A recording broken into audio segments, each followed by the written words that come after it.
Hey everybody, welcome back to Let's Talk Kentucky. All right, let's get right into it. Just over a month ago, after Iowa women's basketball star Caitlin Clark collided on the court with some woman, Duke's Kyle Filipowski was injured on Saturday as a wave of Wake Forest fans rushed their home court. Let's take a look at the video here. So you see it's after the buzzer, shot goes in, and the crowd just floods, just storms the court. Oh. So the problem is that he got hurt. Look, right there. He got hurt, busted up his ankle, and is basically getting trampled by the fans. They don't even care. And so now some folks are saying that court storming should be banned. So joining us on the phone is University of Kentucky men's basketball legend and Susan's favorite guy, Cameron Mills. Hello, Cameron. Hey guys, how are you? Well, we're good. We're really glad that you're joining us on the phone. So we've got a couple questions for you. Do you think that court storming, like we just saw in this video, should be banned? Well, the reality is, Sherelle, it actually already is banned. Most conferences, and by the way, just a conference issue, the NCAA apparently can't get involved. I don't really understand that. They tend to get involved in everything anyway, but they, for whatever reason, they can't get involved in this. This is left up to the conferences. And most conferences, especially the Big Five conferences, they have rules in place that do a variety of things. Either the SEC being the strongest, it's like the home team storms the court, it's a $100,000 fine. You has to write a $100,000 check to the University of Kentucky athletics because they stormed on us a couple weeks ago. If you do it twice in the same year, it goes up to $250,000 fine. And if you do it 3 times in the same year, it's a $500,000 fine, and it continues to be a $500,000 fine.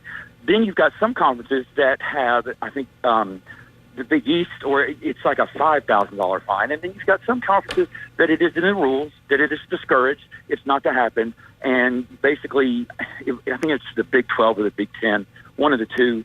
It's basically a stern warning from, you get a letter from the conference president or something. I mean, so kind of.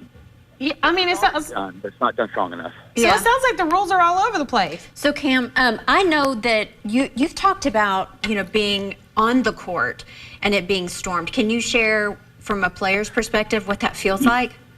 Yeah, back in 1997, we were down in Columbia, South Carolina, playing the Gamecocks, and they were ranked number 19. We were ranked number 3.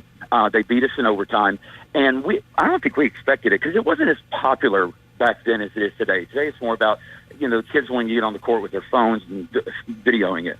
But it was terrifying because these people that had been yelling at us, not very kind things, I don't know that, well, some of them were kind of threatening, but they'd been yelling at us the whole game.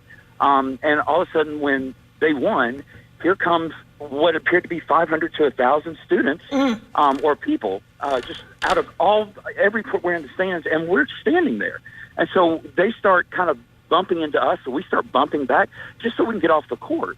And this has happened so many times recently. You can go all the way back to 2004. People are getting hurt. Students are getting hurt. Players are getting hurt. That's what's happened twice this year, actually more than that. And it's just one of these things where I don't understand why there isn't an effort to do something more about it. Because there is an answer, but no one wants to talk about that, which is if you storm your court, you automatically lose the game that you just won. You forfeit it. And if you do that, guess what? Those students are not going to storm the court because the storm that they're going out to celebrate, it's just been taken away from you because you've done that. Exactly. Cameron, you had mentioned that it's the conference that makes the decision on the penalties. Do you think the NCAA needs to take ownership of this and crack down and do that type of a ban, like you forfeit the game? Do you think that they need to take control of the entire country on this? Well, from what I've been told, Lisa, they can't. And again, like I said earlier, I don't understand that. But I've been told by a couple of people that have been covering actually college basketball for years, that this is not, the NCAA won't get involved. They leave this up to the conferences. The problem is that the conferences are all over the place. And the real problem is that on some level, the conferences don't want it to happen. The ADs don't necessarily want it to be, banned. They hate it and they love it because it's a good show. It's exciting. It's fun. The problem is you've got student athletes that everyone says are their safety is our number one priority, and you've got, again, just a horde of people running at them out of control.